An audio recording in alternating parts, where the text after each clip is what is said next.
folks, Guido coming at you with the tactics talk, guys. You guys want to talk 3 marking? Do you want to talk?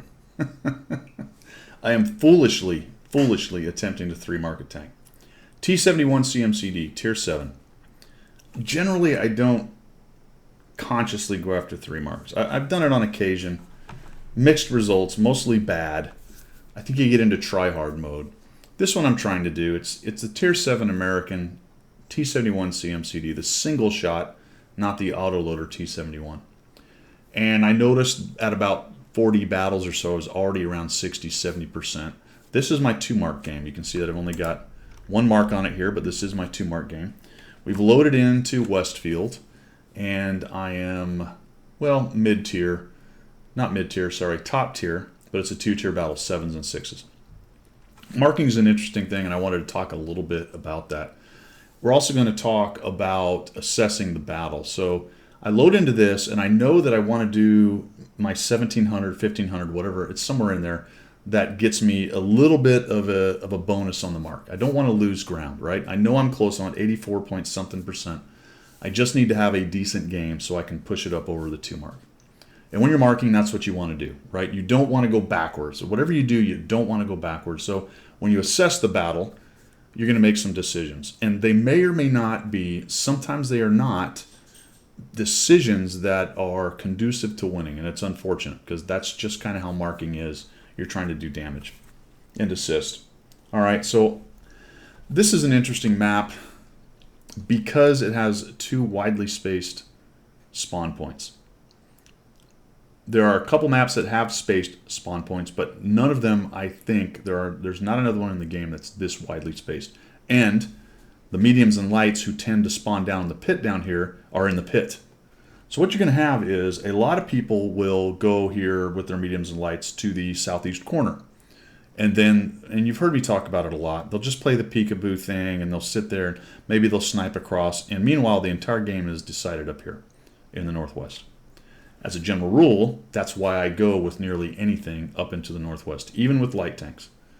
But that's not always what you want to do, and remember, I'm trying to mark. So the problem with going up to the northwest in a light tank is you can get obliterated pretty quickly, and you end up with a bad game.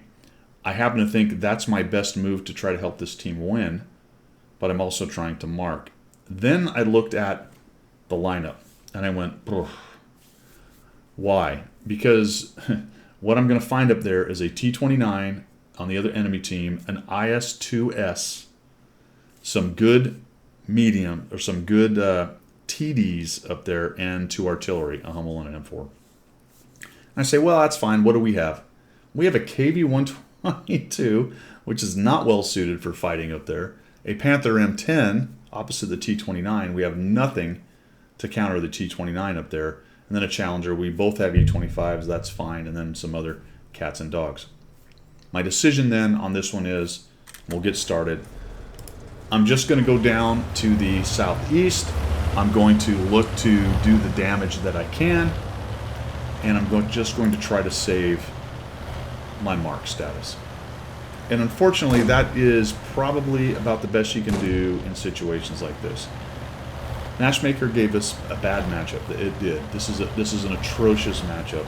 A 120 KV-122 and a Panther M10 with an IS-2S and a T-29. They have an extra heavy, and it happens to be one of the best heavies. They have a really good heavy in the IS-2S. We get a KV-122, probably the worst Tier 7 heavy. It's interesting, but it's probably the worst Tier 7 heavy. And then a Panther M10, which I happen to like, but it's no heavy.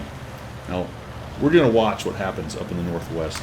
It's pretty much, I don't want to say it's preordained because I don't believe in that. Maybe those guys fight really well.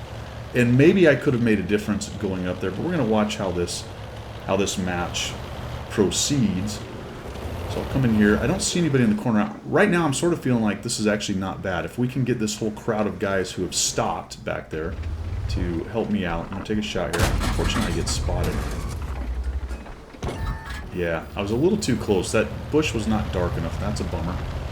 I try to get out of there, and I do get away with it that time. And now I'm going to have to work. I think I should have gone to the bushes on my left on that little rise and pushed forward. But what I really wanted to do was sneak in here and start sneaking damage and assist. I got 107, but I really need some more in here. So I come in and I find this guy. And I shoot. thinking, surely I won't be spotted, and I get spotted. Now, I don't know if I got proxy because I moved forward. That just hurt, and there goes my chances.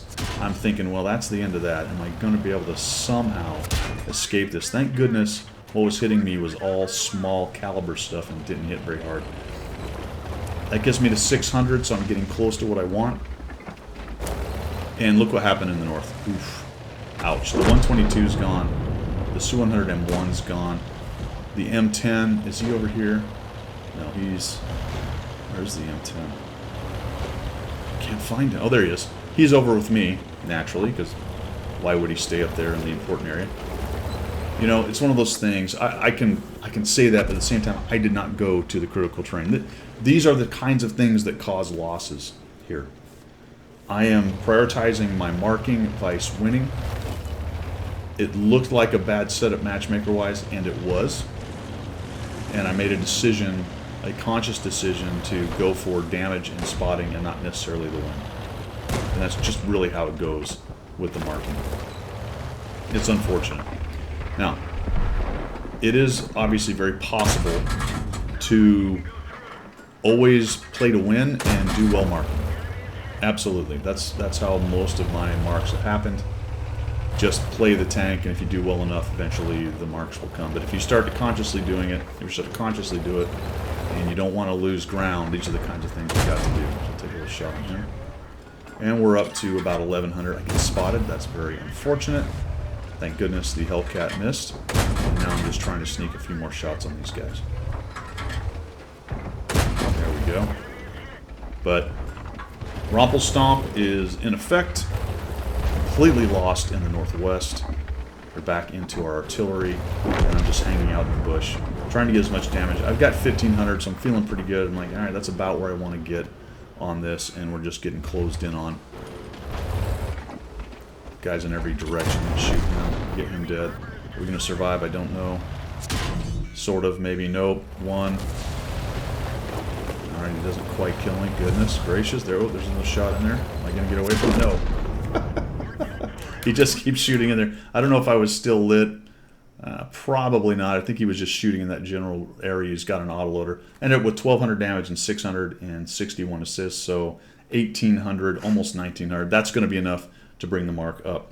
So I just wanted to talk a little bit about that with you guys on decision making. If that's what you're going to prioritize. Every time we go into a game, you are prioritizing something, whether it's marking or a mission or just to play. Maybe it's credits if you're running a premium, that kind of thing, and that can influence your decision. This is a good map for those kinds of discussions about decision making because of how far away the two spawns are. I think a lot of people in lights and mediums will reflexively go over into the southeast down there just because that's where they're spawned. I won't think hard about going up to the northwest because you can be a game changer. I really don't think, based on how badly it went up there, that I was going to make much of a difference. But I think it would have made more of a difference going that way and potentially help the team win than go down here and just farm damage for 1,800. Right? So, I'm not coming down on one side or the other on which one's the right way and which one is the wrong way. I think in general, because I don't sit around trying to consciously 3-mark, you would have found me probably going up to the north and just going whatever. I'll do what I can up here to try to turn the tide. This is a terrible matchmaking setup. These games just happen, but maybe if I show up here and play well, I can do a little extra damage. Maybe the guys down in the south will push and get something done. Of course, we didn't down there. So all those maybes are in effect right there. Let me know what you think down below on this one. I think it's a good one for discussion. Sometimes you just get bad matchmaker, you get a bad map, and then you've got to apply what your goals are in that match to that and make your best decision from there. Worked out for me as far as what my goal was, which was to get enough damage and assist to not lose a mark. And I'll end up with a 2-mark after this. So we'll show you the cards after this. This is the game that got my 2-mark. It's kind of a bummer, but there you have it. All right, guys, thanks for tuning in. I appreciate it. We will see you.